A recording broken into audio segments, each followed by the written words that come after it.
저기 위험해요. 거대한 트럭이 빗길에 미끄러지며 노부부에게로 다가오고 있었습니다. 혜진은 품에 든 빵 봉지를 내던지고 전력으로 달렸어요. 유모차를 밀어내며 노부부를 감쌌습니다. 맞은편에서 지켜보던 태사는 급히 차에서 내려서 다가갔습니다. 아가씨, 괜찮아요? 아가씨, 그의 시선이 천천히 혜진의 얼굴에 멈췄습니다. 짙은 눈썹, 또렷한 이목구비, 그리고 그 눈빛. 17년 전 세상을 떠난 아들 윤도현이 떠올랐어요. 도현이? 태사는 재빨리 운전기사에게 지시했습니다. 구급차를 불러 당장!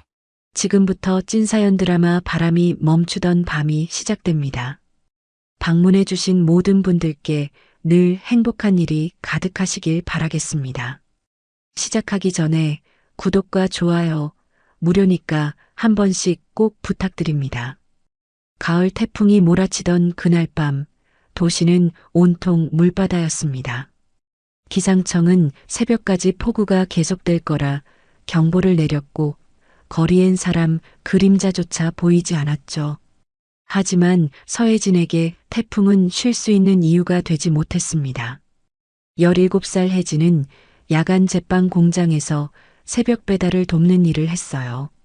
배달 기사님을 따라다니며 빵 상자를 나르고 납품서를 받아오고 때로는 좁은 골목까지 함께 들어가 배달을 도왔습니다.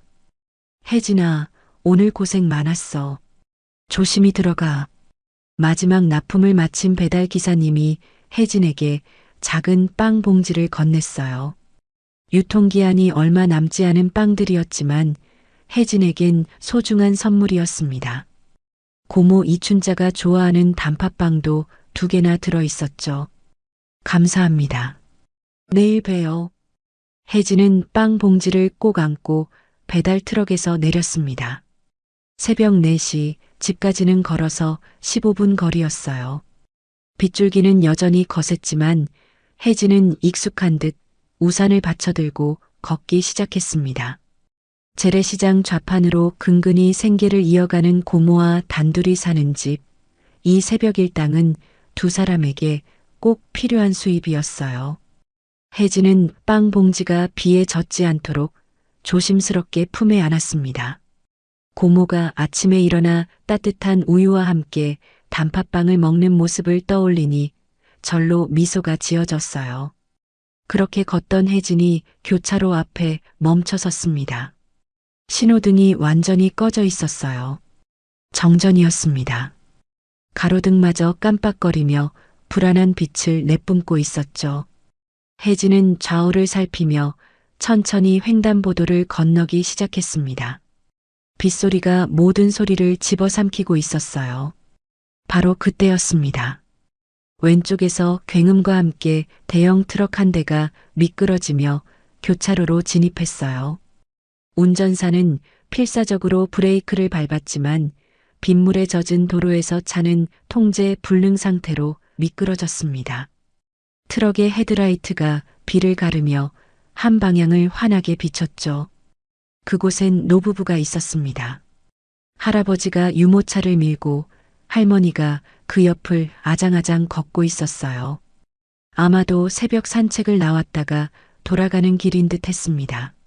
하지만 그들은 트럭이 다가오는 것조차 모르고 있었죠. 혜진의 심장이 쿵 내려앉았습니다. 생각할 시간이 없었어요. 혜진은 손에 들고 있던 빵 봉지를 내던지고 전력으로 달렸습니다. 우산도 바닥에 떨어졌죠. 빗물이 얼굴을 때렸지만 혜진은 멈추지 않았어요.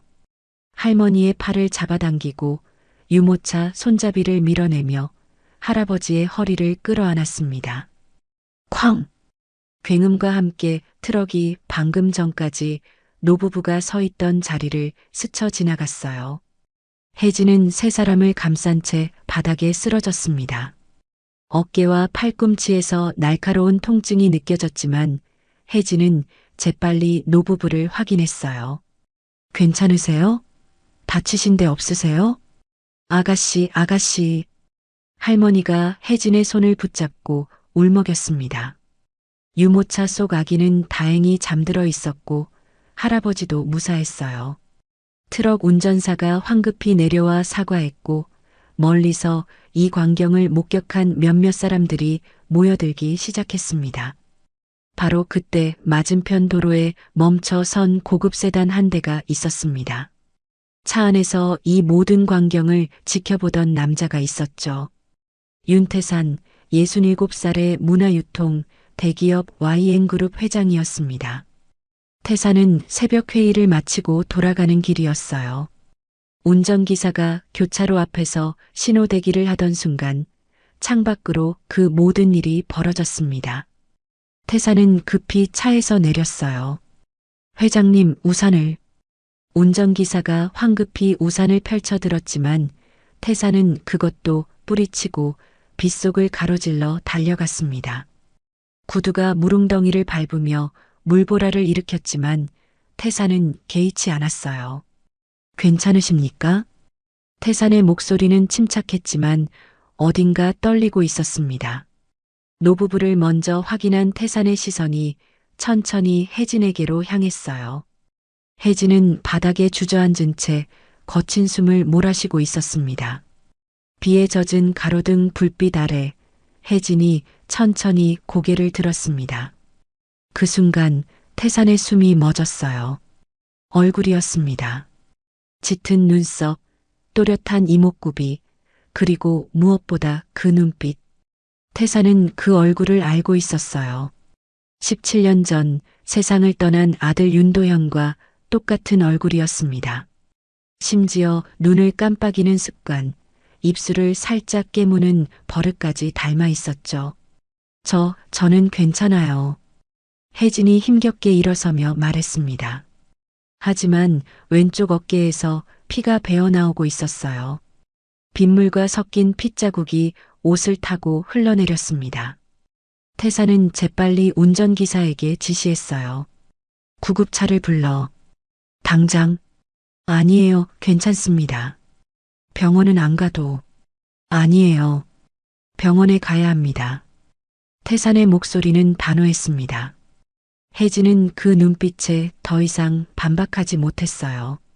곧 구급차가 도착했고 노부부와 혜진은 함께 실려갔습니다. 태산은 운전기사에게 지시했죠. 병원으로 따라가. 차 안으로 돌아온 태산은 창밖을 응시했습니다. 빗줄기가 유리창을 때리는 소리만이 고요함을 깼어요. 태산의 머릿속엔 방금 본 혜진의 얼굴이 계속 어른거렸습니다. 아들 도연의 얼굴, 그리고 17년 전 그날의 기억이 파도처럼 밀려왔어요. 17년 전 역시 태풍이 몰아치던 밤이었습니다. 아들 윤도현과 며느리가 산후조리원에서 돌아오던 중 교통사고를 당했어요. 두 사람은 그 자리에서 숨졌고 갓 태어난 손녀만이 기적적으로 살아남았습니다. 태사는 그날 이후 모든 것을 잃었죠. 아들의 웃음소리, 며느리의 따뜻한 인사, 그리고 함께할 미래까지. 손녀 윤세아를 키우며 겉으로는 평온을 유지했지만 태산의 마음 한구석엔 늘 빈자리가 있었습니다. 채워지지 않는 공허함, 끝나지 않는 그리움이었죠. 그런데 오늘 밤 그 빈자리를 떠올리게 하는 얼굴을 만났어요. 도연아? 태산은 작게 중얼거렸습니다. 우연일까요? 단순히 닮은 사람일까요? 하지만 태산의 가슴 깊은 곳에서 무언가가 꿈틀거리기 시작했어요. 설명할 수 없는 예감, 그리고 두려움이었습니다. 병원 응급실 불빛이 빗속에서 번졌습니다. 태산은 차에서 내려 천천히 병원 안으로 걸어 들어갔어요. 혜진이라는 이름의 그 청년이 누구인지, 왜 아들과 똑같은 얼굴을 하고 있는지 태산은 반드시 알아야만 했습니다. 병원 응급실은 새벽임에도 불구하고 분주했습니다. 태풍으로 인한 크고 작은 사고들이 이어지면서 의료진들의 발걸음이 바빴죠. 혜진은 응급처치실 침대에 누워 천장을 바라보고 있었어요. 왼쪽 어깨와 팔꿈치에 찰과상을 입었지만 다행히 골절은 없었습니다. 크게 다치진 않았어요. 봉합만 하면 됩니다. 젊은 의사가 차트를 보며 말했습니다. 혜진은 안도의 한숨을 내쉬었어요. 골절이었다면 일을 쉬어야 했을 텐데 봉합 정도라면 며칠만 조심하면 될 것 같았죠. 하지만 곧 다른 걱정이 혜진의 머릿속을 채웠습니다. 치료비는 얼마나 나올까? 간호사가 소독약과 봉합도구를 준비하는 동안 혜진은 주머니 속 얇은 지갑을 만졌어요. 오늘 일당은 아직 받지 못했고 지갑엔 10,000원짜리 2장뿐이었습니다. 응급실 치료비가 얼마나 나올지 알 수 없었지만 이 돈으로는 턱없이 부족할 게 분명했죠. 자, 시작할게요. 조금 따가울 거예요. 의사가 바늘을 들었습니다. 혜진은 이를 악물고 고개를 끄덕였어요. 따끔한 통증이 어깨를 파고들었지만 혜진은 소리 내지 않으려 애썼습니다. 어차피 익숙한 고통이었어요. 제빵 공장에서 뜨거운 오븐에 데이거나 무거운 상자를 나르다 부딪히는 일은 흔했으니까요. 봉합이 끝나고 거즈로 상처를 감쌌습니다. 의사는 일주일 뒤에 실밥을 제거하러 오라는 말과 함께 처방전을 건넸죠. 혜진은 처방전을 받아들고 천천히 일어섰어요. 접수 창구로 가야 했습니다. 복도를 걷는 혜진의 발걸음은 무거웠습니다. 한 걸음 한 걸음 내디딜 때마다 어깨에서 욱신거리는 통증이 느껴졌지만 그보다 마음이 더 무겁였어요. 접수 창구 앞에 섰을 때 혜진은 잠시 망설였습니다. 환자 보호자님이세요? 접수 직원이 물었습니다. 혜진이 고개를 끄덕이려는 순간 뒤에서 낮고 침착한 목소리가 들려왔어요. 제가 보증을 서겠습니다. 혜진이 깜짝 놀라 돌아봤습니다. 윤태산이 서 있었어요. 젖은 양복 재킷을 벗어 팔에 걸친 채였지만 여전히 위험 있는 모습이었습니다. 태산은 접수 직원에게 신용카드를 건넸죠. 저 회장님, 괜찮습니다. 당신 덕분에 사람들이 무사했으니까요. 태산의 목소리는 부드러웠지만 거절할 수 없는 단호함이 담겨 있었습니다. 혜진은 입술을 깨물었어요. 고맙기도 했지만 낯선 사람에게 신세를 지는 게 불편했습니다. 하지만 지금 당장 치료비를 낼 방법이 없었죠. 꼭 갚겠습니다. 혜진이 작게 말했습니다. 태사는 고개를 끄덕이며 조용히 돌아섰어요. 하지만 접수대를 완전히 떠나지는 않았습니다. 접수 직원이 서류를 정리하는 동안 태산의 시선이 자연스럽게 환자 접수표로 향했죠. 그곳엔 혜진의 기본 정보가 적혀 있었습니다. 환자명 서혜진, 생년월일 2006년 5월 3일. 태산의 눈이 생년월일에서 멈췄습니다. 5월 3일. 그 날짜를 본 순간 태산의 심장이 세게 뛰기 시작했어요. 서류상 손녀 윤세아의 생일과 똑같은 날짜였습니다. 태산은 애써 침착함을 유지하며 접수대를 떠났습니다. 하지만 머릿속은 온통 혼란스러웠어요. 복도 구석 창가에 기댄 태산은 깊은 숨을 들이마셨습니다. 빗방울이 유리창을 타고 흘러내리는 모습이 보였죠. 우연이겠지. 태산은 스스로에게 말했습니다. 같은 날 태어난 사람이 얼마나 많겠어요. 그리고 닮은 얼굴을 가진 사람도 세상엔 분명 있을 겁니다. 하지만 태산의 이성이 아무리 그렇게 설득해도 가슴 깊은 곳에서 올라오는 떨림은 멈추지 않았어요. 아들 도연의 얼굴, 그리고 5월 3일. 두 가지가 겹쳐지자 17년 전 그날의 기억이 생생하게 되살아났습니다. 산후조리원에서 전화가 왔을 때의 악몽 같은 순간들, 병원으로 달려갔을 때 들었던 냉정한 선고. 유족분이십니까? 두 분 다 현장에서 그 말을 듣고 태사는 그 자리에서 주저앉았죠. 하지만 기적이 있었습니다. 손녀 세아가 살아있었어요.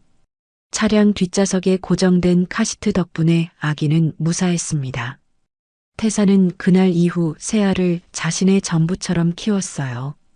아들을 잃은 슬픔을 세아를 통해 달래려 했고 세아에게 최선을 다했습니다. 그런데 오늘 밤 이 기묘한 우연은 무엇일까요? 회장님, 운전기사가 조심스럽게 다가왔습니다. 집으로 돌아가시겠습니까? 태사는 고개를 저었어요. 창밖을 보던 시선을 돌려 복도 저편을 바라봤습니다. 혜진이 처방전을 들고 약국 쪽으로 걸어가고 있었어요. 비에 젖어 축축한 옷차림, 불편한 듯 어깨를 감싼 채 걷는 모습이 어딘가 쓸쓸해 보였습니다.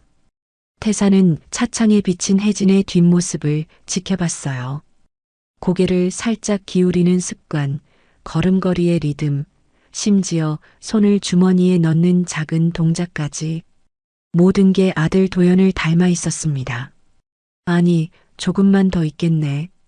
태사는 창가에 기댄 채 혜진이 완전히 사라질 때까지 지켜봤습니다. 혜진이 약국 문을 열고 들어가자 태사는 천천히 몸을 돌렸어요. 하지만 발걸음을 떼지 못했습니다. 뭔가가 태산을 붙잡고 있었죠. 아들의 그림자가 계속 어른거렸습니다.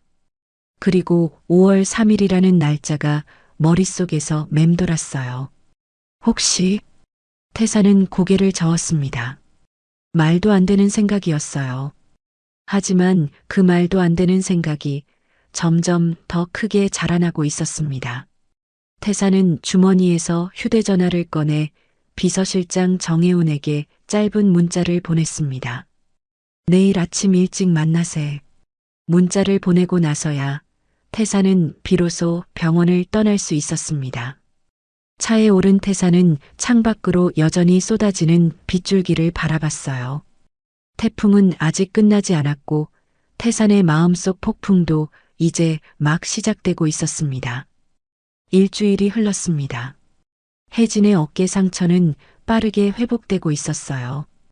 실밥을 제거하러 병원에 갔을 때 의사는 깨끗하게 아물었다며 칭찬했습니다. 혜진은 그제야 안도의 숨을 내쉬었죠.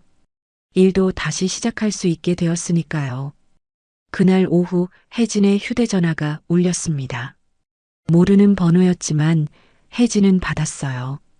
혜진 씨, 저 그날 병원에서 뵀던 윤태산입니다. 혜진은 깜짝 놀라 자세를 고쳐 앉았습니다. 태산의 목소리는 부드러웠어요. 그날 이후로 몸은 괜찮으신지 궁금했습니다. 혹시 시간 되시면 같이 저녁 식사라도 하면 어떨까요? 혜진은 잠시 망설였습니다. 하지만 따뜻한 목소리에서 진심이 느껴졌고 혜진도 제대로 된 감사 인사를 드리고 싶었어요. 네, 괜찮습니다. 고모님과 함께 오시면 어떨까요? 같이 계신다고 들었습니다. 태산의 배려에 혜진은 고마움을 느꼈어요. 사흘 뒤 혜진은 고모 이춘자와 함께 태산이 알려준 조용한 찻집으로 향했습니다. 찻집은 한옥을 개조한 곳이었어요. 고즈넉한 마당에 단풍나무가 서 있었고 안으로 들어서니 은은한 차 향기가 감돌았습니다. 태산은 이미 와 있었어요. 한복 차림의 직원이 혜진과 춘자를 안쪽 방으로 안내했죠. 어서 오십시오. 태산이 자리에서 일어나 정중히 인사했습니다. 춘자는 어색해하며 허리를 굽혔어요. 재래시장 좌판에서 평생을 보낸 춘자에게 이런 고급스러운 찻집은 낯선 공간이었습니다. 편하게 앉으세요. 태산의 권유에 세 사람은 자리에 앉았습니다. 직원이 따뜻한 차를 따라주고 나가자 태산이 먼저 입을 열었어요. 많이 좋아지셨습니까? 네, 덕분에 잘 나았습니다. 그날 정말 감사했습니다. 혜진이 고개를 숙여 인사했습니다. 태산은 잠시 혜진의 얼굴을 바라봤어요. 일주일 전 빗속에서 본 그 얼굴, 여전히 아들 도연과 닮아 있었습니다. 그날 혜진 씨의 용기 있는 행동이 참 인상 깊었습니다. 어떻게 그렇게 순간적으로 몸을 던질 수 있었습니까? 생각할 시간이 없었어요. 그냥 몸이 먼저 움직였습니다. 태사는 고개를 끄덕였습니다. 대화는 자연스럽게 이어졌어요. 태사는 혜진의 일과 생활에 대해 물었고 혜진은 솔직하게 대답했습니다. 야간 제빵 공장 일 고모와의 생활, 앞으로의 계획까지.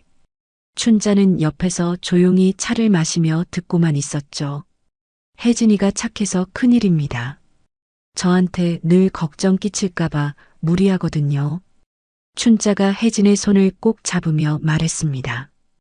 혜진은 쑥스러워하며 고모의 어깨에 머리를 기댔어요. 태사는 그 모습을 보며 미소 지었습니다. 두 사람 사이에 깊은 유대감이 느껴졌죠. 고모님께서 혜진 씨를 어렸을 때부터 키우셨습니까? 태산의 질문에 춘자가 고개를 끄덕였어요. 네, 혜진이가 보육원에서 나온 게 4살 때였어요. 그때부터 제가 키웠습니다. 보육원이라면 부모님을 모르고 자랐어요. 혜진이 담담하게 말했습니다. 태산의 눈빛이 순간 흔들렸지만 재빨리 평정을 되찾았어요. 그랬군요. 힘드셨겠습니다. 아니에요. 고모가 계셔서 외롭지 않았습니다. 태사는 잠시 찻잔을 바라보다가 조심스럽게 물었습니다. 혹시 혜진 씨에게 부모님의 유품이나 흔적 같은 게 남아 있습니까? 춘자가 고개를 끄덕였어요. 하나 있긴 합니다. 혜진이가 보육원에서 나올 때 베네지불 속에 작은 은종이 하나 있었어요. 태산의 손이 미세하게 떨렸습니다. 찻잔을 든 손에 힘이 들어갔죠. 은종이라고요? 네, 은으로 만든 작고 예쁜 종이었어요. 바람이 불면 소리가 날 것 같은 모양이었죠. 태산의 숨이 가빠졌습니다. 하지만 침착함을 유지하려 애썼어요. 혹시 그 은종에 무언가 새겨져 있었습니까? 춘자는 잠시 기억을 더듬었습니다. 네, 뒷면에 글씨가 있었어요. 바람이 멈추면 내가 내 음악이 된다. 이런 문구였던 것 같습니다. 그 순간 태산의 얼굴에서 혈색이 사라졌습니다. 찻잔이 덜컹거리며 받침 위에 내려앉았어요. 태산의 손이 눈에 띄게 떨리고 있었습니다. 혜진과 춘자는 태산의 극심한 동요를 보며 깜짝 놀랐죠. 회장님 괜찮으세요? 혜진이 걱정스럽게 물었습니다. 태산은 깊은 숨을 들이마셨어요. 진정하려 애썼지만 가슴속에서 폭풍이 몰아치고 있었습니다. 그 문구를. 태산의 목소리가 떨렸습니다. 제가 압니다. 예. 혜진과 춘자가 동시에 물었습니다. 태산은 두 손을 깍지 끼고 테이블 위에 올려놓았어요. 손을 떨리지 않게 하려는 필사적인 노력이었죠. 17년 전 제 며느리가 임신했을 때의 일입니다. 태산이 천천히 말을 이어갔습니다.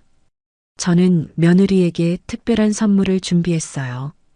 인사동의 오래된 공방에서 주문 제작한 은종이었죠. 아기 침대 위에 달아두면 바람이 불 때마다 맑은 소리를 내는 장식용 종이었습니다. 춘자의 눈이 커졌습니다. 혜진은 숨을 죽이고 태산을 바라봤어요. 며느리는 그 은종을 무척 좋아했습니다. 그리고 뒷면에 직접 문구를 새겼어요. 뱃속의 아기에게 주는 메시지였죠. 태산의 목소리가 더욱 떨렸습니다. 바람이 멈추면 내가 내 음악이 된다. 며느리가 새긴 바로 그 문장입니다. 정적이 흘렀습니다. 찻잔에서 피어오르는 김만이 조용히 흔들렸죠. 그럴 수가. 춘자가 작게 중얼거렸습니다. 혜진의 얼굴은 새하얗게 질려 있었어요. 태산은 혜진의 눈을 똑바로 바라봤습니다. 혜진 씨의 생일이 5월 3일이라고 들었습니다. 제 손녀도 같은 날 태어났어요.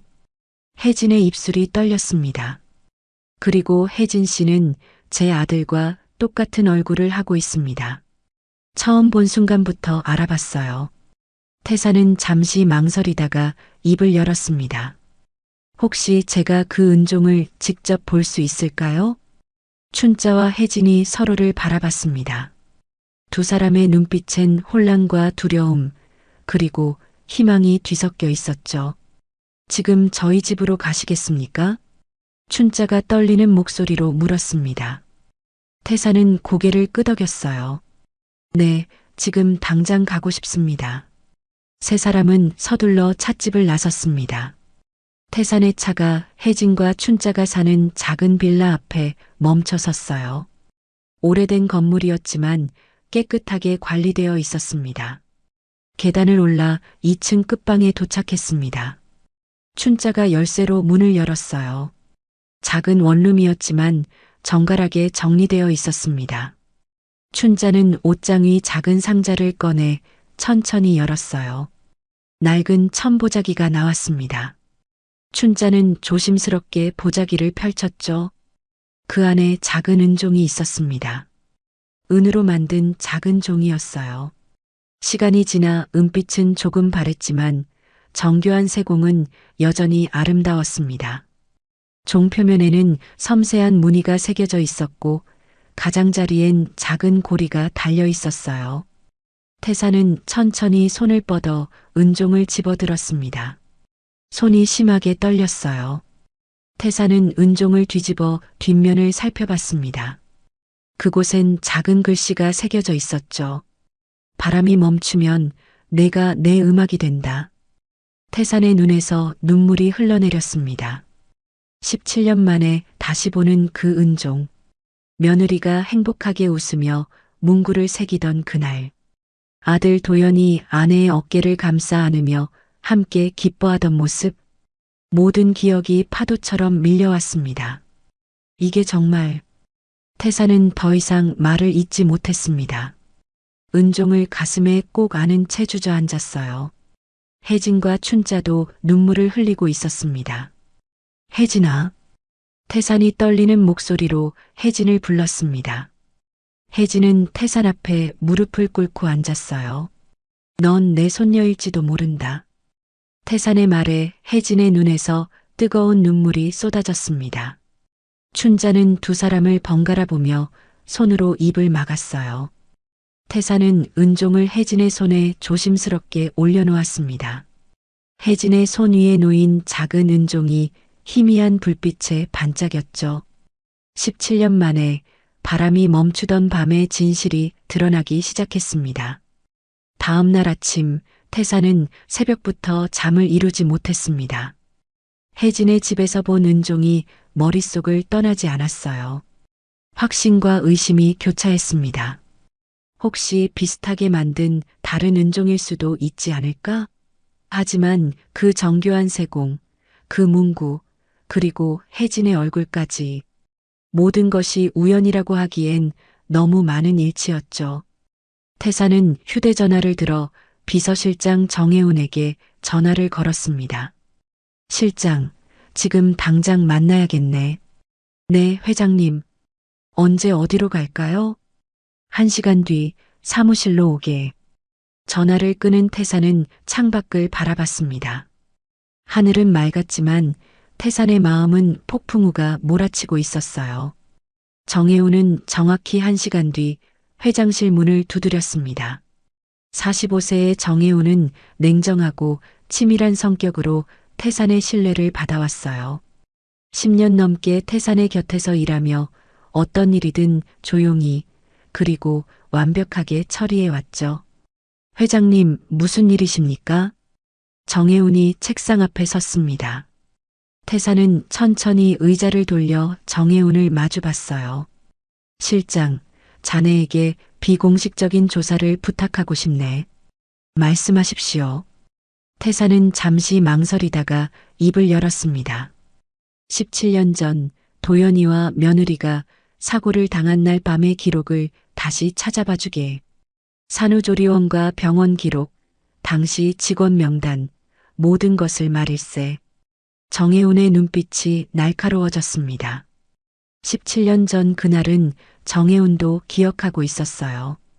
회장의 아들 부부가 세상을 떠난 비극적인 날이었죠. 혹시 무슨 일이 있으십니까? 확실하지 않네.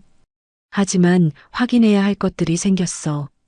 태사는 더 이상 자세한 설명을 하지 않았습니다. 정혜우는 묻지 않았어요.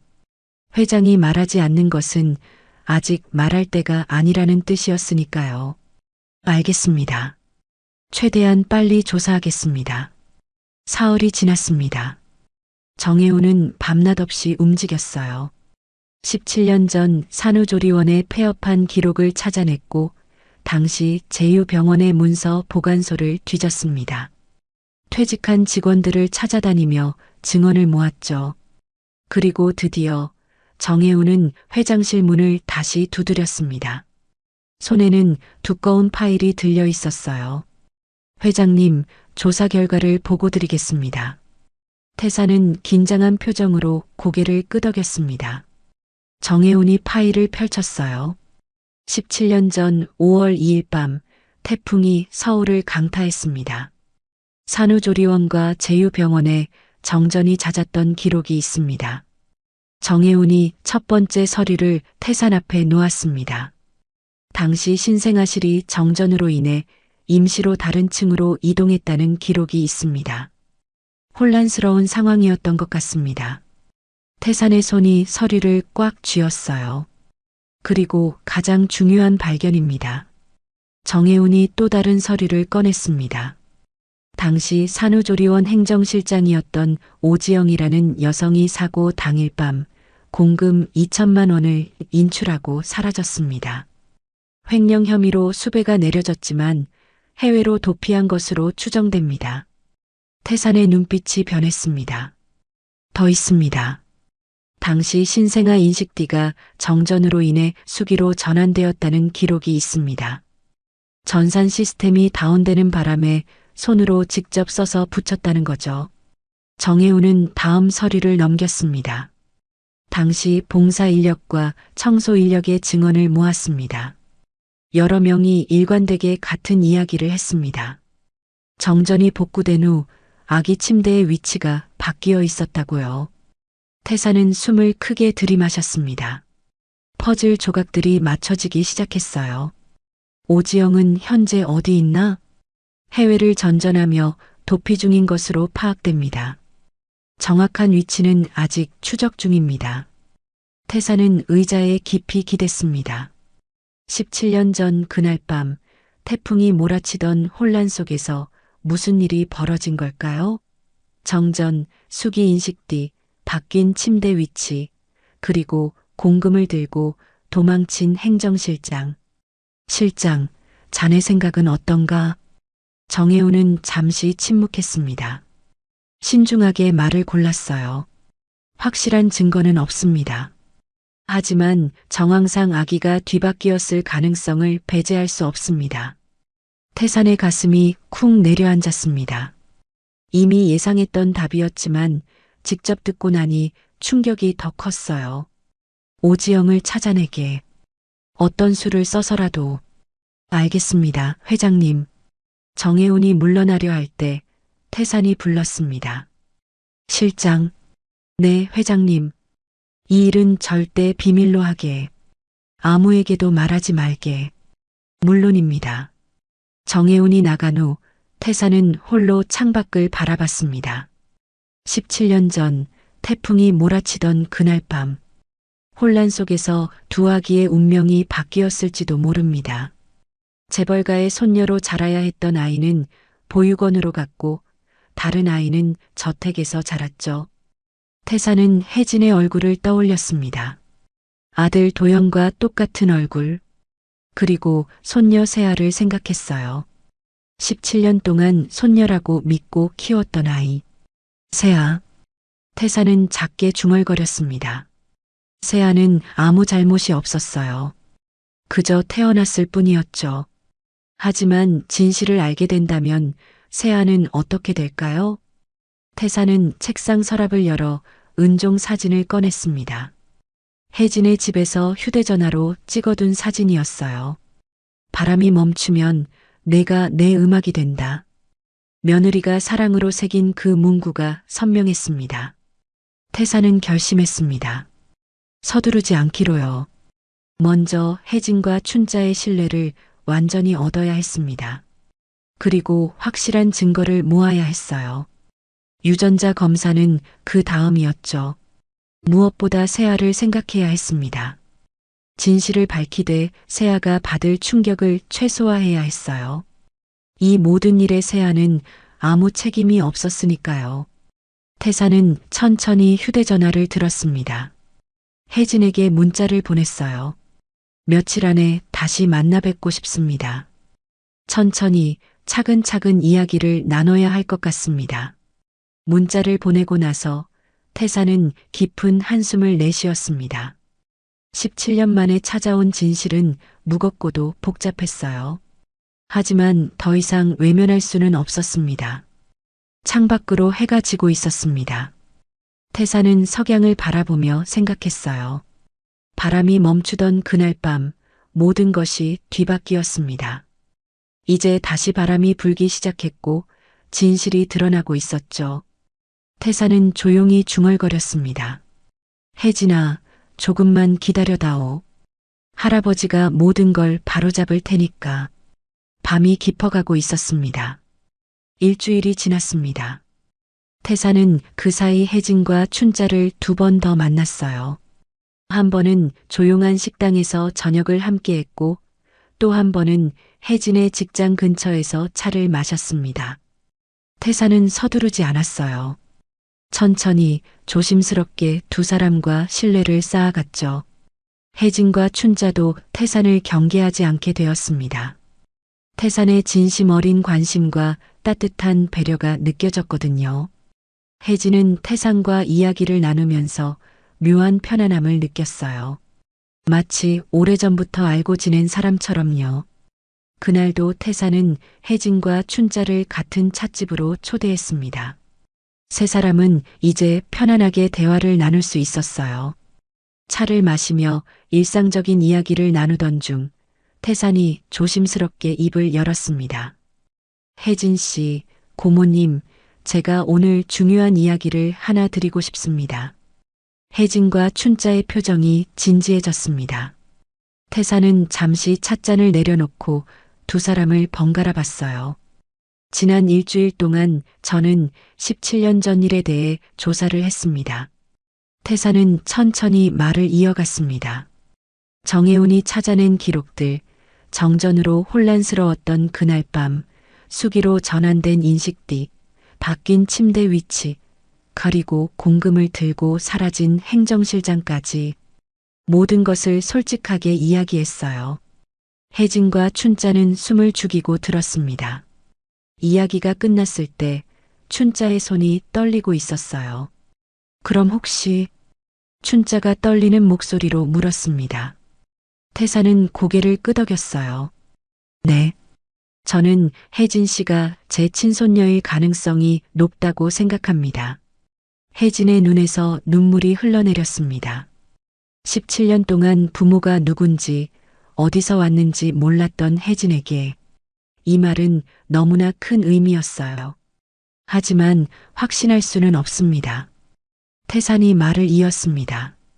그래서 제가 무례일 수 있음을 알지만 한 가지 제안을 드리고 싶습니다.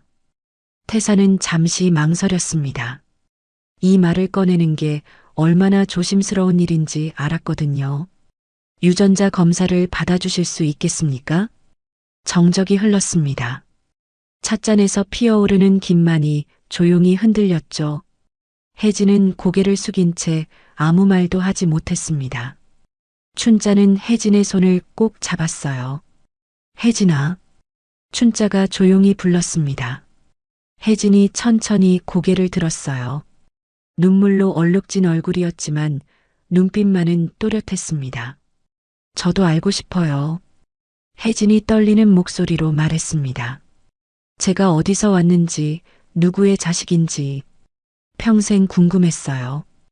혜진은 춘자의 손을 더욱 꽉 잡았습니다. 고모, 괜찮죠? 제가 진실을 알아도 되죠? 춘자의 눈에서도 눈물이 흘렀습니다. 춘자는 혜진을 꼭 안아주었어요. 물론이지, 혜진아. 내가 알고 싶다면 알아야지. 그게 내 권리야. 태사는 두 사람의 모습을 조용히 지켜봤습니다.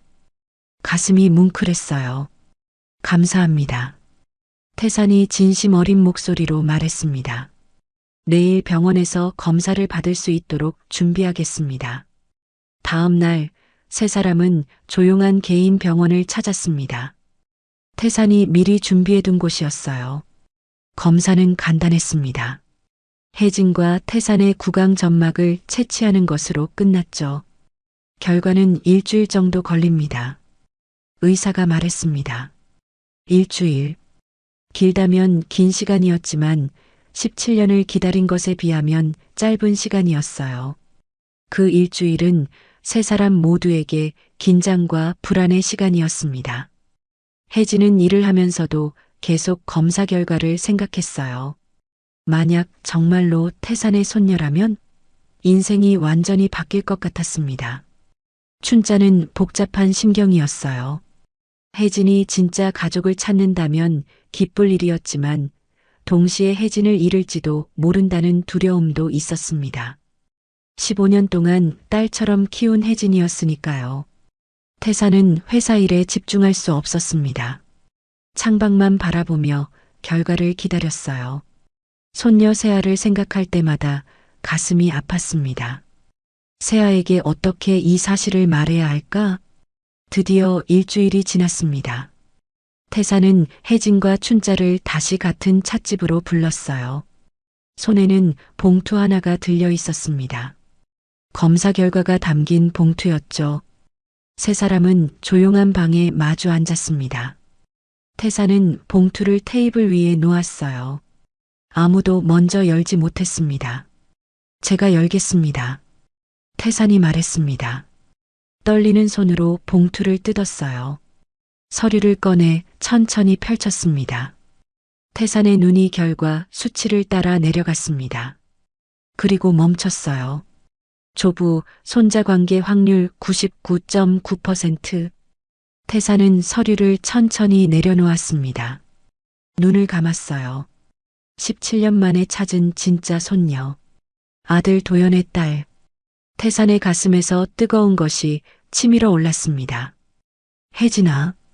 태산이 떨리는 목소리로 불렀습니다. 혜진은 이미 눈물을 흘리고 있었어요. 춘자도 손으로 입을 막고 울고 있었죠. 넌 내 손녀가 맞구나.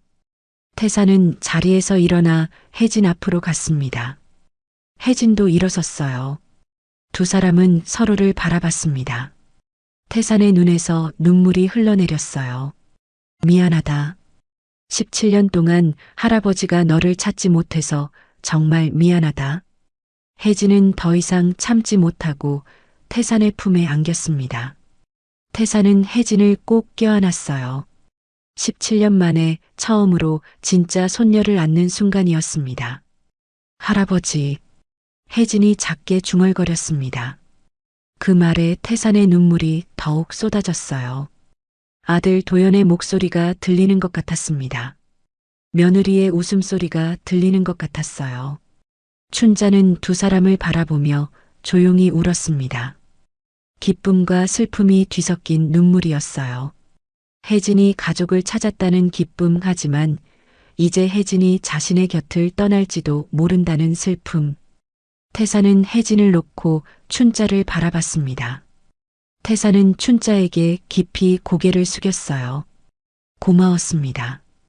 혜진이를 이렇게 훌륭하게 키워주셔서 정말 감사합니다. 춘자는 고개를 저었습니다. 아니에요. 혜진이가 제 삶의 전부였어요. 제가 더 감사하죠. 세 사람은 한참을 그렇게 울었습니다. 기쁨의 눈물, 슬픔의 눈물, 그리움의 눈물. 모든 감정이 뒤섞인 눈물이었어요. 창밖으로 바람이 불었습니다. 나뭇잎이 흔들리며 바스락거렸어요. 바람이 잠시 멈춘 듯한 고요함 속에서 세 사람은 서로를 껴안고 있었습니다. 17년 만에 혜진은 자신의 뿌리를 찾았습니다. 태사는 잃어버린 손녀를 되찾았어요. 그리고 춘자는 혜진의 행복을 위해 기꺼이 한 발 물러설 준비를 했습니다. 하지만 이제 또 다른 진실을 마주해야 할 시간이 다가오고 있었습니다. 손녀라고 믿고 키운 세아에게 이 사실을 어떻게 말할 것인가. 그것이 다음 과제였죠. 며칠이 지났습니다. 태사는 가장 어려운 결정을 내려야 했어요. 세아에게 진실을 말해야 했습니다. 17년 동안 손녀라고 믿고 키운 세아에게 그 모든 것이 착오였다고 말해야 했죠. 태사는 저택에 작은 식당을 준비했습니다. 큰 식당이 아닌 가족끼리 조용히 이야기를 나눌 수 있는 공간이었어요. 혜진과 춘자를 먼저 초대했고 세아에게는 중요한 이야기가 있다고 말했습니다. 세아는 약속 시간에 맞춰 식당으로 들어왔습니다. 17살의 세아는 사교적이고 밝은 성격이었어요. 하지만 태사는 알고 있었습니다. 세아의 밝은 모습 뒤에 숨겨진 공허함을요. 세아는 평생 뭔가 채워지지 않는 빈자리를 느끼며 살아왔어요. 할아버지, 무슨 일이세요? 세아가 방으로 들어서다가 멈춰섰습니다. 낯선 두 사람이 앉아 있었거든요. 혜진과 춘자였습니다. 세아야, 앉아라. 소개할 사람들이 있다. 태산의 목소리는 침착했지만 세아는 뭔가 심상치 않다는 걸 느꼈어요. 세아는 조심스럽게 자리에 앉았습니다. 이쪽은 서혜진 씨와 이춘자 씨다.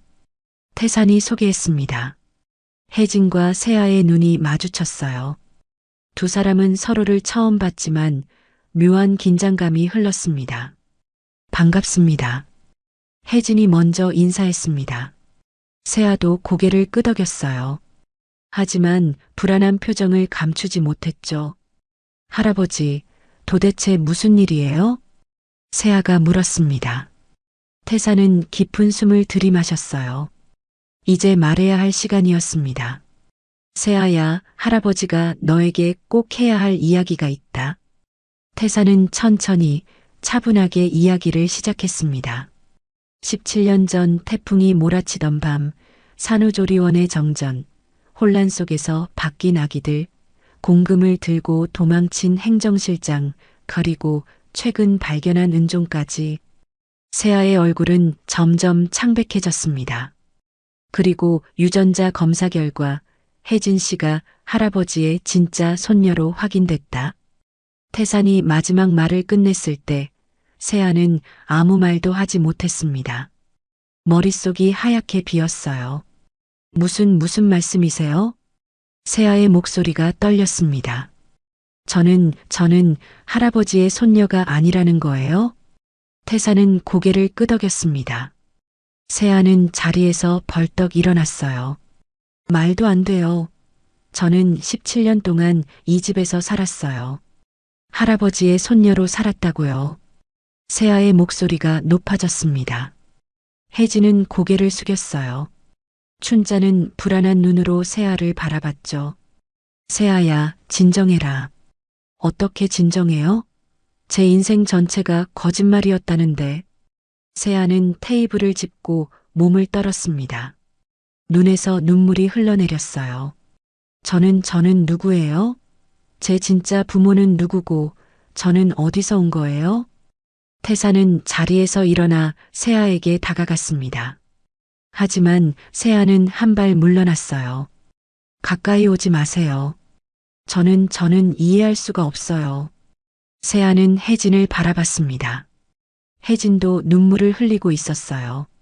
당신은 좋겠네요. 가족을 찾았으니까. 세아의 목소리엔 원망이 섞여 있었습니다. 하지만 동시에 깊은 슬픔도 담겨 있었어요. 저는 뭔가요? 그냥 착오로 이 집에 온 아이였나요? 태산이 세아의 어깨를 잡으려 했지만 세아는 뿌리쳤습니다. 제발 혼자 있게 해주세요. 세아는 식당을 뛰쳐나갔습니다. 복도를 달려 자신의 방으로 향했어요. 문을 쾅 닫고 침대에 쓰러졌습니다. 세아는 한참을 울었습니다. 평생 느껴왔던 공허함의 이유를 이제야 알게 된 것 같았어요. 자신이 이 집에 속하지 않는다는 걸 본능적으로 알고 있었던 걸까요? 식당에 남은 세 사람은 침묵 속에 앉아 있었습니다. 혜진이 조용히 말했어요. 제가 오지 말았어야 했나요? 태사는 고개를 저었습니다. 아니다. 진실은 밝혀져야 했어. 다만 세아에게 너무 큰 충격이었을 뿐이지. 다음 날 태사는 세아의 방문을 두드렸습니다. 세아는 밤새 울었는지 눈이 퉁퉁 부어 있었어요. 세아야, 할아버지랑 이야기 좀 하자. 세아는 대답하지 않았지만 문을 열어줬습니다. 태사는 세아의 방으로 들어가 침대 옆에 앉았어요. 세아야, 할아버지가 할 말이 있다. 태사는 세아의 손을 잡았습니다. 넌 가해자가 아니다. 이 모든 일에 내 잘못은 하나도 없어. 넌 그냥 태어났을 뿐이야. 세아의 눈에서 다시 눈물이 흘렀습니다. 하지만 진실을 외면할 수는 없다. 혜진이는 할아버지의 진짜 손녀고 너는. 태사는 말을 잇지 못했습니다. 세아가 먼저 말했어요. 저는 여기 있으면 안 되는 사람이죠. 세아야. 아니에요. 저도 알아요. 평생 뭔가 맞지 않는다는 느낌을 받았어요. 이 집이, 이 삶이 제 것이 아닌 것 같았어요. 세아는 창밖을 바라봤습니다. 이제 이유를 알았어요. 저는 애초부터 여기 있을 사람이 아니었으니까요. 태산의 가슴이 찢어질 것 같았습니다. 세아야, 할아버지는 너를 여전히 사랑한다. 혈연이 아니라고 해서 그 마음이 변하는 건 아니야. 알아요. 세아가 작게 말했습니다. 하지만 저는 제 자리를 찾고 싶어요. 진짜 제가 누군지 알고 싶어요. 세아는 태산을 바라봤습니다. 저는 이 집을 떠나겠어요. 제 이름으로, 제 힘으로 살고 싶어요. 태산은 잠시 침묵했습니다. 그리고 고개를 끄덕였어요. 알겠다. 하지만 할아버지가 내 학업과 생활을 지원하게 해다오. 그건 지난 17년 동안 함께 살았던 우리의 인연에 대한 최소한의 책임이야. 세아는 고개를 끄덕였습니다. 며칠 뒤 세아는 짐을 꾸렸습니다. 많은 것을 가져가지 않았어요. 필요한 것만 챙겼죠. 저택 현관에서 세아는 혜진과 마주쳤습니다. 혜진은 세아에게 인사를 하러 온 것이었어요. 세아 씨. 혜진이 조심스럽게 말을 걸었습니다. 세아는 잠시 혜진을 바라봤어요. 미안해요. 세아가 말했습니다. 어제는 제가 너무 감정적이었어요. 아니에요. 충분히 그럴 수 있어요. 혜진이 대답했습니다. 두 사람은 서로를 바라봤어요. 같은 날 태어났지만 전혀 다른 삶을 살아온 두 사람. 언젠가 세아가 조용히 말했습니다. 언젠가 각자의 자리가 아닌 사람으로서 다시 만나요. 혜진은 고개를 끄덕였습니다. 세아는 작은 미소를 지으며 현관을 나섰어요. 태사는 2층 창가에서 세아가 떠나는 모습을 지켜봤습니다. 가슴이 아팠지만 이것이 세아를 위한 최선이라는 걸 알았어요. 혜진이 태산 옆에 섰습니다. 태산은 혜진의 어깨에 손을 올렸어요. 이제 시작이구나. 태산이 중얼거렸습니다. 진실이 밝혀졌지만 상처도 함께 드러났습니다. 이제 그 상처를 치유하고 각자의 자리를 찾아가는 시간이 필요했어요. 2달이 흘렀습니다. 정혜우는 쉬지 않고 오지영을 추적했어요. 국제 수배망을 통해 정보를 모았고 해외 동포 네트워크를 활용했습니다. 오지영은 17년 동안 태국, 필리핀, 베트남을 전전하며 도피 생활을 했어요. 그리고 드디어 정혜우는 오지영의 위치를 파악했습니다. 베트남 호치민의 작은 게스트하우스에 숨어 지내고 있었죠. 정혜우는 즉시 한국 경찰과 인터폴에 연락했습니다. 일주일 뒤 오지영은 베트남 현지 경찰에 체포되었습니다. 17년 만에 검거였어요. 오지영은 공항에서 한국으로 송환되었고 곧바로 구치소에 수감되었습니다. 태사는 오지영이 송환되었다는 소식을 들었을 때 복잡한 심경이었어요. 분노와 안도감이 동시에 밀려왔습니다. 17년 동안 가족의 운명을 뒤바꾼 사람이 드디어 잡혔으니까요. 조사가 시작되었습니다. 검찰 조사실에 앉은 오지영은 17년의 도피 생활로 많이 지쳐 보였어요. 41세의 나이지만 훨씬 늙어 보였습니다. 오지영 씨, 17년 전 그날 밤 무슨 일이 있었습니까? 검사가 물었습니다. 오지영은 고개를 숙인 채 한참을 침묵했어요. 그리고 천천히 입을 열었습니다. 저는 잘못했습니다. 오지영의 목소리가 떨렸습니다. 당시 산후조리원 운영이 어려웠어요. 후원금 압박이 심했고 저는 개인적으로 빚도 많았습니다. 오지영은 계속 말을 이었습니다. 그날 밤 태풍이 와서 정전이 됐어요. 혼란스러웠죠. 신생아실이 임시로 다른 층으로 이동했고 전산 시스템이 다운되는 바람에 인식띠를 수기로 써야 했습니다. 검사가 기록을 넘기며 물었습니다. 그때 아기들을 바꿨습니까? 오지영은 고개를 끄덕였습니다. 눈물이 흘러내렸어요. 윤 회장님 댁아기와 다른 아기의 침대가 나란히 있었어요. 둘 다 같은 날 태어난 여자아이였죠. 오지영의 손이 떨렸습니다. 저는 그 순간 미친 생각을 했습니다. 만약 제 딸을 재벌가에 올려보낼 수 있다면 모든 문제가 해결될 거라고 믿었어요. 그래서 고의로 아기를 바꿨단 말입니까? 내 인식띠를 바꿔붙였습니다. 그리고 공금 2천만 원을 인출해서 도망쳤어요. 조사실에 무거운 침묵이 흘렀습니다. 오지영은 얼굴을 손으로 가렸어요. 매일 후회했습니다. 17년 동안 단 하루도 편하게 잠든 적이 없어요. 제가 무슨 짓을 한 건지 두 아이의 인생을 송두리째 바꿔버렸다는 게 오지영이 흐느꼈습니다. 하지만 돌이킬 수 없었어요. 이미 너무 멀리 와버렸으니까요. 검사는 차갑게 기록을 마무리했습니다. 오지영 씨, 당신은 업무상 배임, 공금 횡령, 그리고 아동 관련 범죄로 기소될 것입니다. 재판이 시작되었습니다. 법정에는 많은 사람이 모였어요. 태상과 혜진, 춘자도 방청석에 앉았습니다. 세아도 멀찍이에서 지켜보고 있었죠. 오지영은 죄수복을 입고 법정에 섰습니다. 판사가 물었어요. 피고인은 기소 내용을 인정합니까? 네, 모두 인정합니다. 오지영은 고개를 숙였습니다. 검사가 일어나 말했습니다.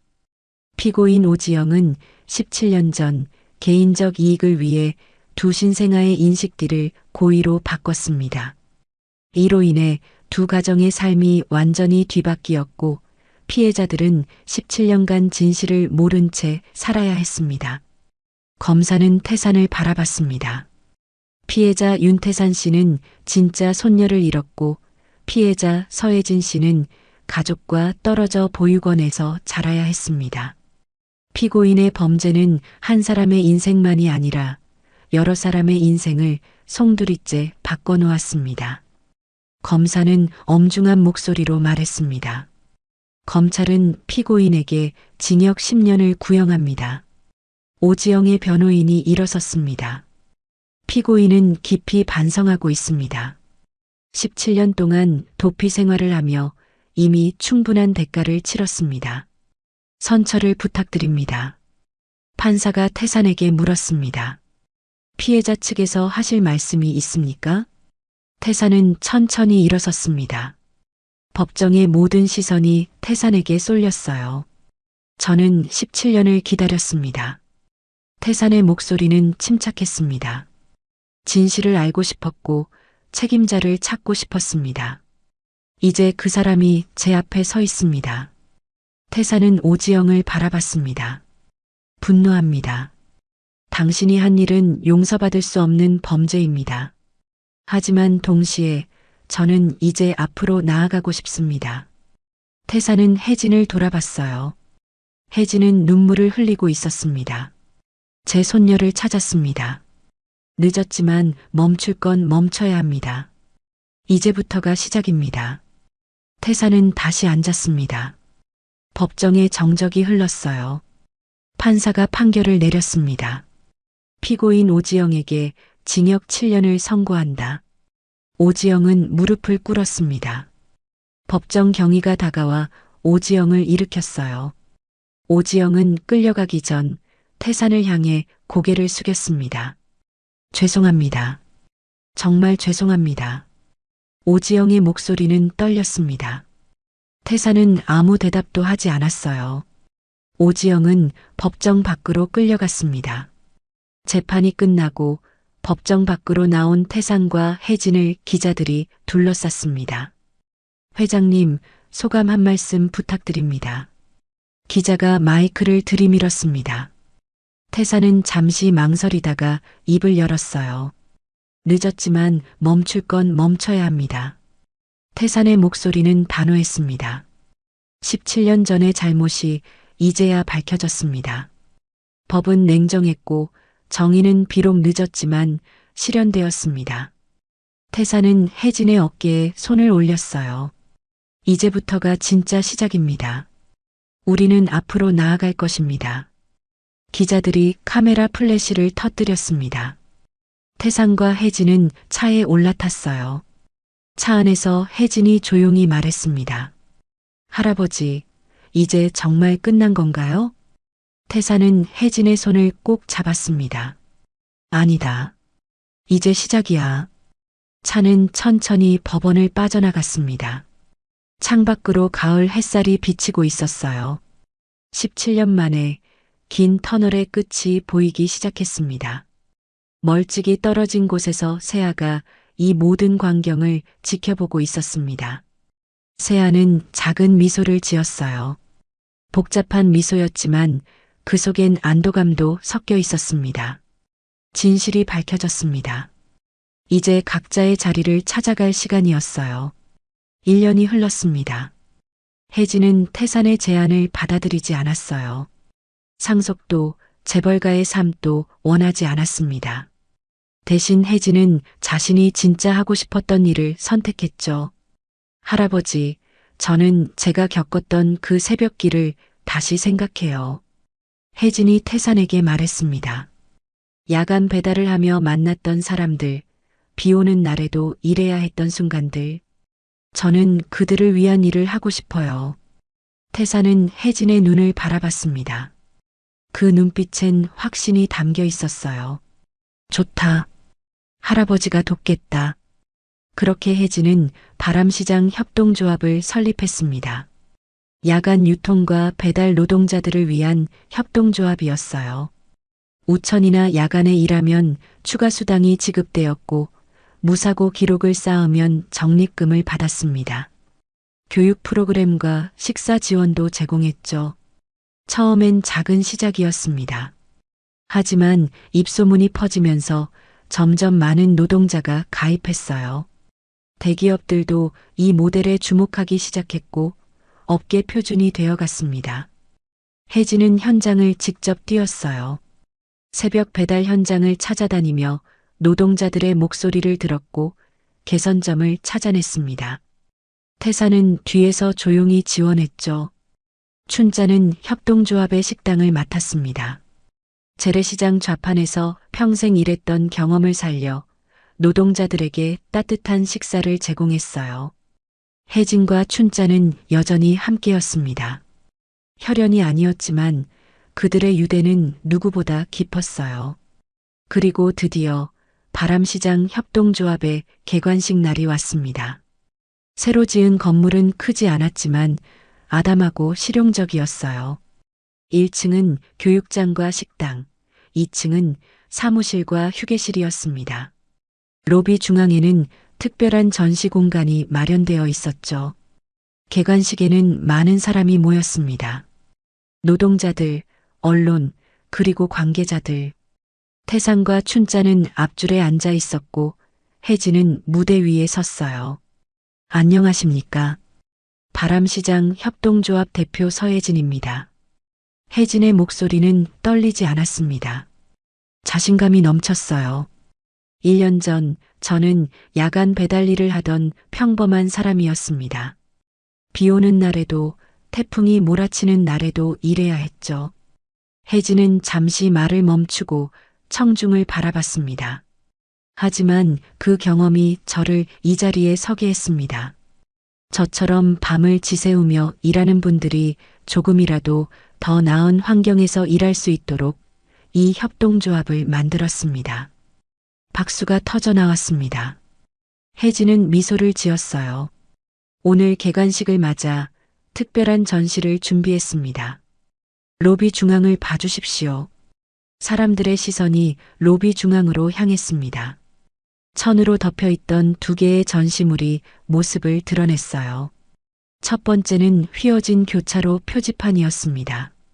1년 전 혜진이 노부부를 구했던 그 교차로의 표지판이었어요. 트럭에 긁힌 자국이 그대로 남아 있었습니다. 두 번째는 복원된 은종이었습니다. 유리 케이스 안에 조심스럽게 전시되어 있었어요. 은빛이 아름답게 빛나고 있었고 뒷면의 문구도 선명하게 보였습니다. 바람이 멈추면 내가 내 음악이 된다. 전시물 아래 동판에는 이렇게 새겨져 있었습니다. 바람이 멈추던 밤 우리는 서로의 음악이 되었다. 태사는 그 문구를 읽으며 눈물을 흘렸습니다. 춘자도 손수건으로 눈가를 닦았어요. 17년 만에 찾은 진실 그리고 새로운 시작의 의미가 담긴 문구였죠. 개관식이 끝나고 사람들이 로비에 모였습니다. 전시물을 구경하고 서로 이야기를 나눴어요. 태상과 춘자가 나란히 전시물 앞에 섰습니다. 혜진이 그 사이로 다가와 두 사람의 팔을 잡았어요. 세 사람은 은종을 바라보며 서 있었습니다. 고맙습니다. 두 분 모두 혜진이 조용히 말했습니다. 태사는 혜진의 손을 꼭 잡았어요. 춘자는 혜진의 어깨에 머리를 기댔습니다. 우리가 고맙지. 춘자가 웃으며 말했습니다. 그때 로비 문이 열리며 한 사람이 들어왔습니다. 윤세아였어요. 세아는 1년 동안 많이 변해 있었습니다. 독립해서 살면서 자신의 정체성을 찾아가고 있었어요. 사회복지학을 공부하고 싶은 꿈을 꾸며 대학 입시를 준비하고 있었죠. 세아는 멀찍이에서 전시물을 바라봤습니다. 그리고 천천히 다가왔어요. 태상과 혜진, 춘자를 발견한 세아는 잠시 멈칫했습니다. 혜진이 먼저 세아를 향해 손을 흔들었어요. 세아는 작은 미소를 지으며 다가왔습니다. 개관 축하해요.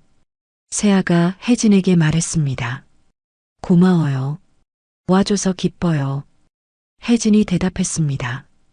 두 사람은 어색하지 않게 서로를 바라봤어요. 1년 동안 각자의 자리를 찾아가며 두 사람은 조금씩 성장했습니다. 잘하고 있네요. 세아가 주변을 둘러보며 말했습니다. 당신답네요. 혜진 씨는 항상 다른 사람을 먼저 생각하니까요. 세아 씨도 잘 지내고 있다고 들었어요. 대학 입시 준비 중이시라고요? 네. 제 길을 찾아가고 있어요. 세아는 태산을 바라봤습니다. 태산은 세아를 따뜻한 눈으로 바라보고 있었어요. 할아버지. 세아가 조심스럽게 불렀습니다. 태산은 미소를 지었어요. 잘 지내고 있니? 네, 잘 지내요. 세아는 혜진에게 다시 시선을 돌렸습니다. 언젠가 다시 보자고 했었죠. 각자의 자리가 아닌 사람으로서요. 혜진은 고개를 끄덕였습니다. 네, 기억해요. 오늘이 그날인 것 같아요. 세아가 미소 지었습니다. 혜진도 미소로 화답했어요. 두 사람은 악수를 나눴습니다. 더 이상 경쟁자도 희생자도 아니었어요. 그저 같은 날 태어나 서로 다른 길을 걸어온 두 사람이었습니다. 세아는 조용히 돌아섰습니다. 로비를 나서며 뒤돌아보지 않았어요. 각자의 바람을 찾아가는 길 위에서 세아는 이제 자신의 방향을 알고 있었습니다. 창밖으로 가을바람이 불어왔습니다. 로비 중앙의 은종이 가볍게 흔들렸어요. 유리 케이스 너머로 작은 진동이 느껴지는 것 같았습니다. 청명한 소리를 낼 것 같은 은종이었죠. 태사는 은종을 바라보며 중얼거렸습니다. 도연아, 며느리 아가. 이제 할아버지가 제대로 된 일을 했단다. 혜진이를 찾았어. 혜진은 태산의 팔을 꼭 안았습니다. 춘자도 두 사람 곁에 섰어요. 세 사람은 은종을 바라보며 조용히 서 있었습니다. 바람이 멈추던 그날 밤 모든 것이 뒤바뀌었습니다. 하지만 1년이 지난 지금 각자는 자신의 자리를 찾았어요. 혜진은 할아버지를 만났고 세아는 자신을 찾았습니다. 춘자는 여전히 혜진 곁에 있었고 태사는 손녀를 되찾았죠. 창밖으로 바람이 다시 불었습니다. 나뭇잎이 흔들리며 부드러운 소리를 냈어요. 바람이 지나간 자리엔 평온이 찾아왔습니다. 로비에 모인 사람들은 각자의 이야기를 나누며 웃고 있었어요. 새로운 시작이었습니다. 바람시장 협동조합은 이제 많은 사람에게 희망이 될 것이었죠. 혜진은 창밖을 바라봤습니다. 하늘은 맑았고 구름 한 점 없었어요. 혜진은 작게 미소 지었습니다. 고맙습니다. 모두. 혜진의 속삭임이 바람에 실려 퍼져나갔습니다. 오늘의 이야기 어떠셨나요? 그럼 오늘도 마음 따뜻한 하루 되시길 바랍니다. 다음 찐사연 드라마가 궁금하시면 구독과 좋아요 잊지 마세요.